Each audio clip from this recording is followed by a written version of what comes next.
have a conversation now about a science of sexuality. Is that possible? We're going to get into it right now with our next guest, who's a PhD student at the Center for Comparative Literature at the University of Toronto, Rayyan Dabbous. Rayyan, thanks so much for making the time. Really appreciate it.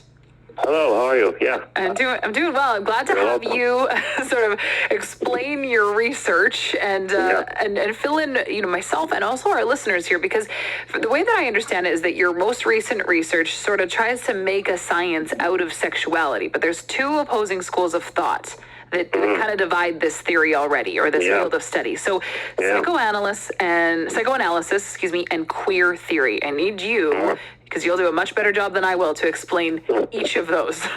Yes. Yeah. I mean, I'll sum it up very, very briefly. So that was my premise. When I wrote this article, I really wanted to go against, sort of the anti-scientific trend we have when it comes to discussing about sex or sexuality or desires. And I mean, when people, I don't know, think about crushes and matches on Tinder and only ascribe it, a matter of chance, or I don't know, stars aligning in a certain way. Okay. And actually, I like that kind of imagery. I think, there is a poetic side of desire, and queer theorists will defend that. And I think science is not the enemy of poetry, and that's why in the piece I go to psychoanalysts and people like Sigmund Freud, who, we know Freud from his interpretation of dreams, right? And, he showed us that sexuality and desire do have a logic that we can map out scientifically, even though, and this is what queer theorists will be telling us mostly, that these desires can take creative turns precisely like the dreams we have, right? And that's why at the end of this article, I really try to push my readers to think of thinking about desire in information theory terms. That's my way of reconciling psychoanalysts and queer theorists. Basically what that means is, the way information travels in society, think fake news, or I don't know, the latest song of Taylor Swift and the buzz around it. Mm-hmm. These can be studied. We do that every day in university, depending on the department. And, even though we can study them, we also think, they're unpredictable. And, every public relations agent will tell you, they don't know how a certain news is going to echo in the world. And that's sort of what I was trying to argue, that sexuality sort of follows the same laws, that maybe it's not stars aligning which make us compatible with one person, but it may be an information network that's not aligning, and that's a constellation we can study up close. So there could then be a science to sexuality, but with what sounds like a lot of variables there to consider. Well, that's the thing, right? The variables are tricky, you're right. But so the psychoanalysts will tell you that these variables are all part of the conscious world, right? But, Freud, his big discovery was that there's the unconscious. And the unconscious is sort of a more reliable, compass. Okay. It's the product of desires that have been, fostering since childhood. And that's sort of what we can map out when it comes to desire. So, so you're talking about psychoanalysts here and that theory around that. There's another component to this too, though. There's also queer theory. So explain that and how that works, or either argues for or against making a science out of sexuality. Yeah, perfect. So, queer theorists, a lot of people who read queer theory actually think that they're saying that we cannot make a science out of sexuality. Because when queer theorists, rose in the 90s, 1990, and around that time, they were saying that, there's so much when it comes to sexuality. Look at drag artists, look at how, the kind of different representations of gender we have nowadays. They were saying, sexuality is very dynamic, very creative. Now people took that and said, there you go, we can't explain sexuality. But actually queer theorists were saying the opposite. They were saying it's so complicated that we might need a bigger model, bigger data, right, that make sense of all of this. And that's what I was trying to say, that it's not the depth of science now when it comes to sexuality and kind of, we're actually heading to a point where we can actually understand how dynamic and how complex our desires are. And I think that that's a really interesting point to emphasize, and a really important one, is that it is really dynamic. I don't want someone to perceive that what you're suggesting is that there's a science to sexuality, and so therefore there's a rule, because that's not what you're arguing. Yeah, exactly. See, that's the misunderstanding. People who misunderstood Freud beginning with him and onward. They thought, oh, as you said, if there's a science, then it's rules, then nothing changes. Right. And of course, that's called science, right? But science doesn't need to be like that. Science can be about change. Actually, that's what science does, right? It evaluates, one thing to another, from one form to another, right? And so that's what I'm trying to say, that, we shouldn't let go of our attempt to make a science out of sexuality just because we think it's too wild or too crazy, right, or too unpredictable. No, we can map things out without so much making it also a rigid sexuality that doesn't change.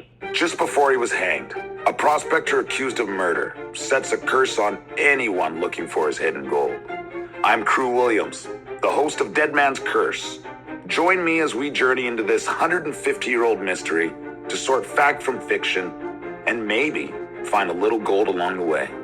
Join our quest. Search for and follow Dead Man's Curse, Slumuk's Gold, on Apple Podcasts, Spotify, Amazon Music, and wherever you find your favorite podcasts.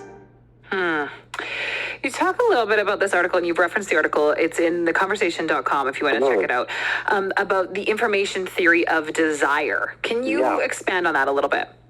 Yeah, okay. So I'll give you a little game for your audience. So if your audience goes to ChatGPT, okay, and they ask it, write me a story, a random story, and see how it works. Then have the audience ask ChatGPT to rewrite that story, same story, without the letter A or B or X, okay? Mm-hmm. So I'm arguing that actually sexuality is the same thing. A sexual experience is sort of like the same command we give to ChatGPT. Rewrite without the letter A, rewrite without the letter B. But what I'm saying is that, for example, say someone had a same-sex experience, okay? And, afterward, it actually sort of creates this butterfly effect, and they identify as gay the next week. Okay? Imagine a second person with the same experience, hypothetically, but the next week, it does nothing, right? It doesn't change their sense of self. It doesn't change the way they identify themselves. What I'm saying is that it follows the same logic as how we ask ChatGPT to rewrite the story. If we ask it, change the letter A, or don't have the letter A in that story, that's a lot of words that need to be changed. But if we ask, change the letter X, maybe, one word or two or three. And that's sort of what I'm saying. We can't know what a certain event in life is going to ask us, or rather ask our sexuality or the unconscious, or whatever you want to call it. We don't know what's the input, but it is an input. And that's sort of what I'm saying. But if everyone's, so using that metaphor then, and your life experiences are the input or the command in this example of using ChatGPT to write a story or write a narrative of your life, then doesn't that detract from the idea of sexuality being a science because everyone's life events are going to be different?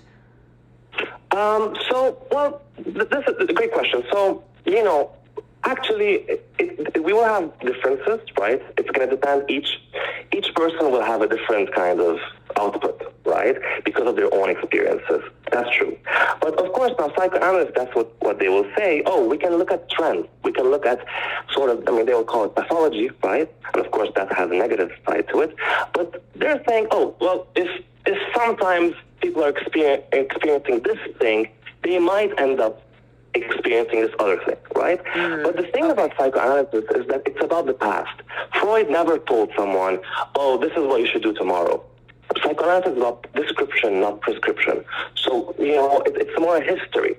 So that's sort of what we have to keep in mind. It's not a science in an experimental sense. And I said in my article that actually those who considered a science in the experimental sense led to conversion therapy, right, and homophobia, and many terrible things in history.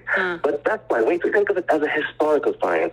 It helps us understand how come this desire came to us, but not what's the journey afterwards for that. I think that this field of study is so interesting. There's so many different layers that you can go into. Yeah. What do you want to do with this? Ultimately, what's the purpose of this research, and what do you think is next? Great question. Okay, so I think that for this research in particular, I'm really excited about it. I think today we're talking about right? ChatGPT all the time. We're talking about AI. And we forget, the I in AI, the intelligence that we have, and that could proceed in a similar way. I really want to push people to really believe in science, and I mean it in the most optimistic way. Like, that's how we start our convo, right? That we don't want to have a rigid view of sexuality. No, it's actually very poetic, and we can understand that poetry, right? That's sort of my ambition for it. For later on, I don't know what that could flower into, but definitely a defense of science, a defense of thinking, and the defense of, sort of just taking our time to think about why we're attracted to one person, why weren't we attracted to another? Because there's a reason. It's not just we don't like the vibe of that person. No, we can really dig deep. Well, Rayyan, thank you so much for your work on this and for sharing your thoughts today. Really appreciate it. Happy to share. Of course. Take care. That's Rayyan Dabbous, PhD student at the Center for Comparative Literature at the University of Toronto. If you want to check out that article, you could do so at theconversation.com, talking about a science of sexuality still being a possibility.